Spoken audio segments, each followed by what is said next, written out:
लेने गए तो मैंने एक आशीर्वाद मांगा सर से कि सर आपके पास तो आयुर्वेद का जानकारी का बहुत बड़ा खजाना है, अगर आपसे हमें थोड़ा ज्ञान मिल जाए तो शायद हम भी हिंदुस्तान में वी स्टार के माध्यम से घर घर में प्रोडक्ट और घर घर में डायरेक्ट सेलिंग इंडस्ट्री को घुसा सकते हैं।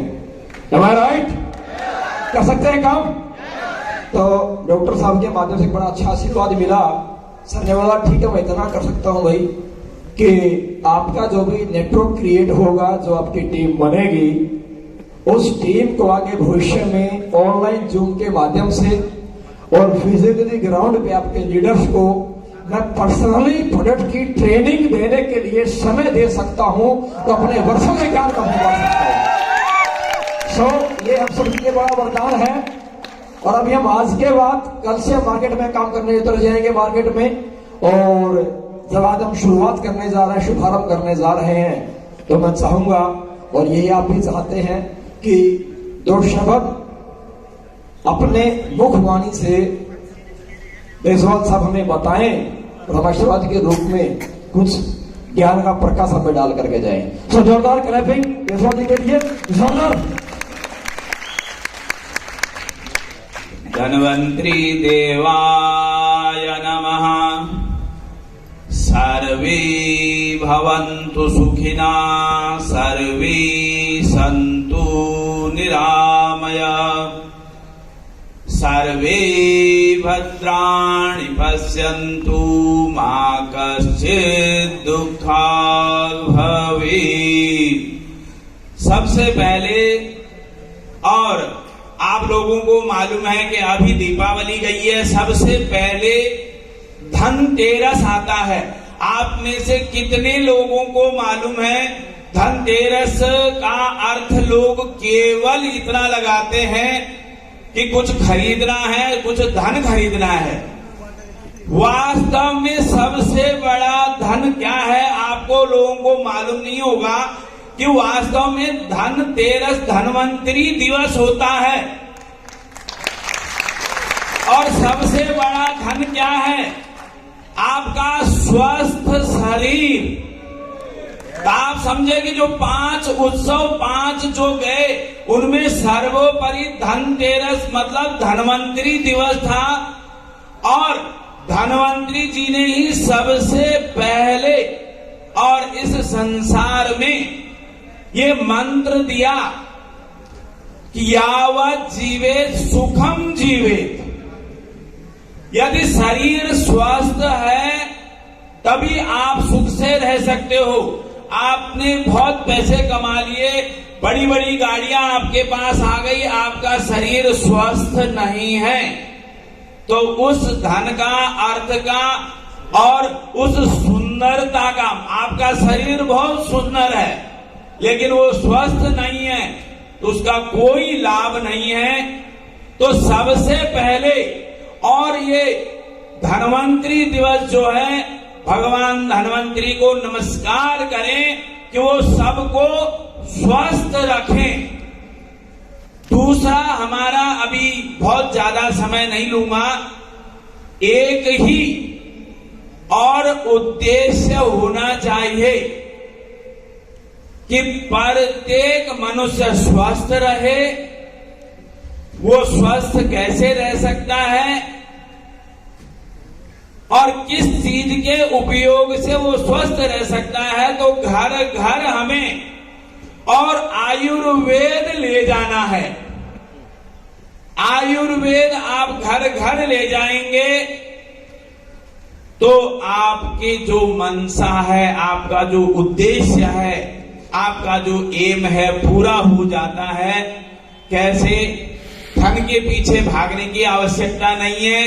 आप यदि इन आयुर्वेदिक उत्पादों को, प्रोडक्ट्स को घर घर पहुंचा देते हैं तो आपको पैसा आपके पीछे आएगा, पैसे के पीछे आपको भागने की जरूरत नहीं है। ये मेरा दृढ़ विश्वास भी है और दृढ़ संकल्प भी है कि यदि मनसा वाचा कर्मणा, मन से, वाणी से और कर्मों से यदि आयुर्वेद वास्तव में केवल ये नहीं है कि वो पैरासीटामोल की गोली है, ये क्या है? यदि आप आयुर्वेद में देखोगे तो वहां दवाइयों में बहुत सारे घटक ऐसे होते हैं, घटक का अर्थ है इंग्रेडिएंट, जहां लिखा रहता है कि इसमें त्रिफला की भावना दी गई है। भावना का अर्थ आप समझ गए होंगे कि वास्तव में दवाइयां, जितनी भी आयुर्वेदिक दवाइयां बनती हैं, उनके पीछे भावना प्रधान है। और भावना क्या है? जब हम वो प्रोडक्ट बनाते हैं, ये अमृत हो जाए और जो इन्हें खाए वो स्वस्थ हो जाए। यदि वो स्वस्थ हो गया तो पैसा तो आपके पीछे आएगा ही। जो अमूल्य चीज वास्तव में इस संसार में है वो है आशीर्वाद, दुआ। वो इजीली नहीं मिलती है। और इसके साथ इतने दिनों से आप काम कर भी रहे हो, मेरा पहला और वक्तव्य यही होता है कि आप जिसके पास भी जाओ, अपनी वाणी से, अपने कर्मों से, आपकी वाणी क्या है कि आप कितना मधुर बोलते हैं। वैद का प्रथम लक्षण ही यही होता है कि वो जो भी पेशेंट है, बीमार है, कुछ भी है, उसको जो है अपनी वाणी से संतुष्ट करे, उसका विश्वास जीते, तब वो आपको अपना सारा बताएगा। उसके बाद आपने उसे उत्पाद दिए तो वो स्वस्थ भी हो जाएगा, आपके पीछे पैसा भी आएगा और जो अमूल्य है वो आशीर्वाद भी आएगा। सही है? यस, आप घर घर आयुर्वेद ले जाने के लिए तैयार हैं? यस, यदि आप तैयार हो, मैं आपके साथ में हूं। मैंने बोला ना, मनसा वाचा कर्मणा, इतना उत्तम और इतना अच्छा उत्पाद बनाएंगे कि घर घर आयुर्वेद पहुंच जाए, घर घर भी स्टार पहुंच जाए। मार्केट में बोलने वाले बहुत बोल रहे हैं, कौन क्या बोल रहा है उस पर बिल्कुल विचार नहीं करना है, क्योंकि प्रथम मनुष्य का अपने पे विश्वास होना चाहिए। यदि आपको अपने पे विश्वास है तो आप इस पृथ्वी को जीत सकते हैं। आपका कर्तृत्व और व्यक्तित्व हाथी की तरह होना चाहिए। आपने कभी हाथी को सड़क पे से गुजरते हुए देखा है? कोई उसे गणेश जी का रूप मानता है, वो उसे हाथ जोड़ता है। कोई उसे डंडा दिखाता है, कोई और किसी तरह उछंगल करता। कभी हाथी को देखा उसकी तरफ देखते हुए? कभी हाथी, ना तो हाथी हाथ जोड़ने वाले की तरफ देखता है, न डंडा उठाने की तरफ देखता है। वो अपनी मदमस्त चाल से अपने लक्ष्य की तरफ और चलता रहता है। तो उसी तरह से और आप लोगों ने आयुर्वेद को घर घर पहुंचाना है। जब आयुर्वेद घर घर पहुंच जाएगा तो वी स्टार जो है अर्श पे पहुंच जाएगा। अर्श का मतलब आप जानते होंगे, सर्वोपरि।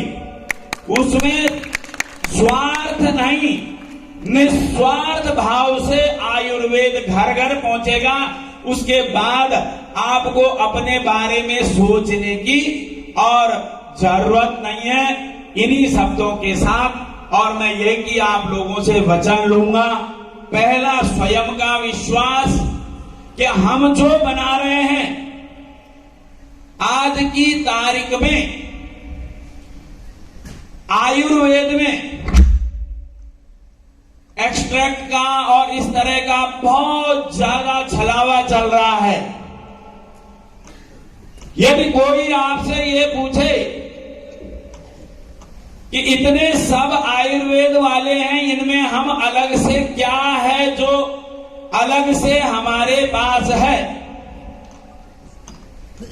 तो अलग से हमारे पास ये है, पहली बात कि हम जो भी उत्पाद बनाते हैं वो मूल और जड़ी बूटी लेकर के और फिर उसको आगे प्रोसेस करते हैं। दूसरी बात, हम जितनी भी जड़ी बूटियां दवाइयां लेते हैं वो उनके मूल स्थान से लेते हैं। मूल स्थान का मतलब होता है जहां ओरिजिनली वो पैदा होते हैं। तीसरी बात, जितना भी हम जड़ी बूटी लेते हैं वो वाइल्ड कलेक्टेड लेते हैं, जंगल से एकत्रित करी हुई।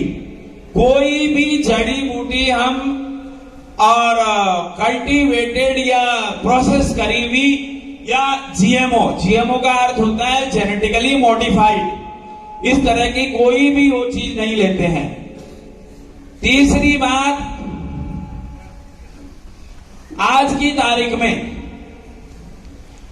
एक ने मेरे को पूछा, मैंने उन्हें बताया भाई हमारे पास पानी का इतना बड़ा और प्लांट है और वो राजस्थान में क्या इंडिया में भी गिनती के लोगों के पास है, राजस्थान में हमारे अलावा किसी के पास नहीं है।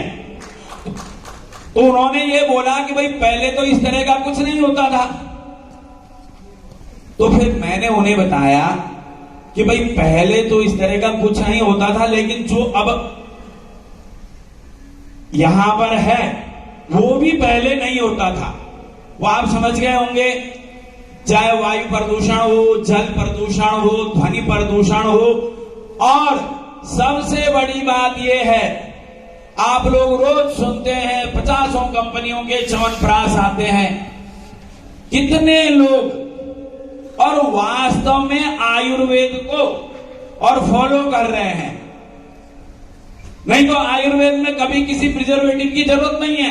हम जितने भी उत्पाद बनाते हैं, कुछ जो वास्तव में आयुर्वेद में काढ़े हैं उनको छोड़ के किसी को उबालते नहीं है, किसी में पाश्चराइजेशन नहीं करते हैं, और फिर भी हम उसमें विश्व की जो वर्ल्ड में नंबर 1 जो लैब है यूरोफिल, यदि आप लोगों ने सुना हो तो उसकी गारंटी देते हैं क्वालिटी के मामले में, माइक्रोबियल कंटामिनेशन के मामले में। और सबसे बड़ी बात यह है, 5वीं बात, कि आयुर्वेद में ऑर्गेनिक सर्टिफिकेशन जैसा कुछ नहीं होता है। लेकिन जब हमसे माल बाहर जाता है, हमारे यहां से माल यूरोप भी जा रहा है, यूएस से भी जा रहा है, और उसके अलावा अदर कंट्रीज में भी जा रहा है, वहां पे ये सब आयुर्वेद को न्यूट्रिशनल सप्लीमेंट में कंसीडर करते हैं। तो किसी ने मेरे को पूछा, भाई ये तो ऑर्गेनिक सर्टिफिकेशन है आपके पास? तो मैंने उन्हें बताया सर्टिफिकेशन की कोई जरूरत नहीं है, आप प्रोडक्ट को टेस्ट कीजिए। ऑर्गेनिक में क्या टेस्टिंग होती है? Residual solvent, residual fertiliser, residual pesticide और लैड। मैं इन चारों आइटमों की आपको गारंटी देता हूं, और वो चारों में पास है। तो ये 5वीं बात जो कोई कंपनी आपको गारंटी नहीं दे सकती कि ऑर्गेनिक टेस्ट में पास होगा, उस बात की गारंटी भी हम आपको दे रहे हैं।